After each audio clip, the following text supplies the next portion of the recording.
վարչապետ, ձեր թույլտվությամբ, այսքան որ մանրամասն վերլուծեցինք, ձեր թույլտվությամբ ես մի շերտ էլ փորձեմ էլի ավելացնել, քանի որ ոնց որ անհրաժեշտություն առաջացավ ավելի համակողմանի բան անել, ամփոփել պատկերը, ես կարծում եմ, որքան էլ որ պարոն Պապոյանը ասում է այսօրվա անորոշությունների պայմաններում, ես կասեի այո եւ ոչ, որքան անորոշ է, այնքան էլ շատ որոշակություններ կան եւ այդ որոշակությունները շատ պոզիտիվ են։ Եվ ես վստահ եմ, որ դա տնտեսության վրա էլ է այդպես անդրադառնում։ Իհարկե առաջին հերթին ես նկատի ունեմ Հայաստանի Հանրապետության շուրջ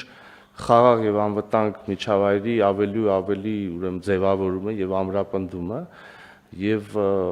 վստահաբար տնտեսագետ չլինելով հանդերձ կարող եմ պնդել, որ սա չի կարող իր ազդեցություն չունենալ էլի տնտեսության վրա եւ ակնկալիքների առումով եւ ապագայի նկատմամբ վստահության առումով եւ մարդկանց եւ բիզնեսների եւ խոշոր բիզնեսների կողմից։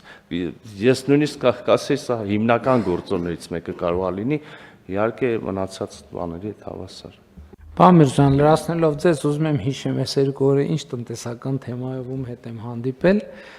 չեմ կարող հիշեմ, բայց հիշում եմ մի բան, որ երբ որ տնտեսությունից խոսում, ես անդադ լսում էի օգոստոսի 8-ից հետո, օգոստոսի 8-ից հետո, օգոստոսի 8-ից հետո, օգոստոսի 8-ից հետո։ Խոսում են տնտեսական նախագծերի մասին, ներդրումային հնարավորությունների մասին, հեսա որ հիշեմ, կասեմ, բայց այդ հանդիպումից ուղղակի ինչի մյուսները չեմ հիշում, որովհետև այս օգոստոսի 8-ից հետո արտահայտությունը այնքան է ֆիքսվել հիշողությանս մեջ, որ իսկապես այդ կա։ Եվ բայց նաև այդ կա, որ մենք պետքա Էդ էլ ասենք, որ կա չէ տենց դժվար ժամանակներ,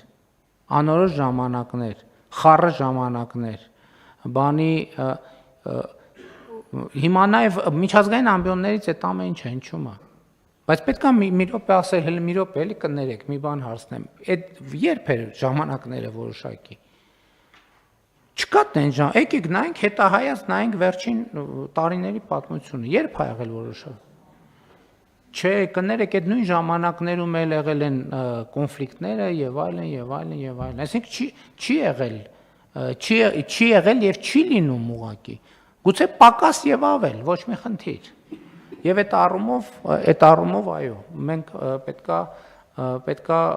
մեր հստակ քայլերով ռազմավարության որոշումներով գնանք առաջ եւ դա նաեւ տնտեսությունն էլ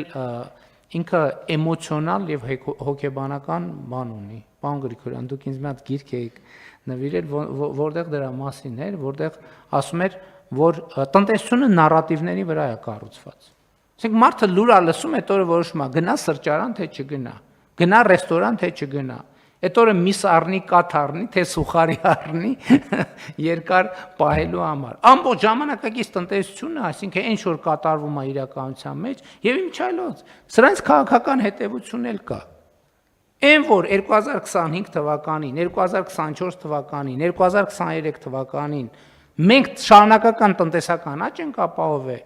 դա նշանակում է, որ ոմանց կողմից զարգացվող Հայաստանի կործանման տեսության ոչ մեկ չի հավատում։ Հակառակ այդ պայմաններում հենց այդ գիրքը հիշեցի, այդ Նոբելյան մրցանակակիր էր կարծեմ գրքի հեղինակը, այդ տրամաբանության չի կարա տնտեսությունը զարգանա, որովհետև տնտեսությունը զարգանում է այն պայմաններում, երբ որ տնտեսության մասնակիցը, մարդը հավատում է ապագային։ Եվ կարծում եմ այդ տրամաբանությամբ մենք պետք է առաջնորդվենք։ Բայց անցնենք գուցե հաջորդ հարցերի քննարկմանը։ Ես հարցնել չմոռանանք քվեարկենք, այդքան նախագիծ կմնա բան կիսատ, անկատար։ Հարց համար 37-նա քվեարկության դրվում, հարգելի գործընկերներ, ովքեր են դեմ որոշման ընդունմանը,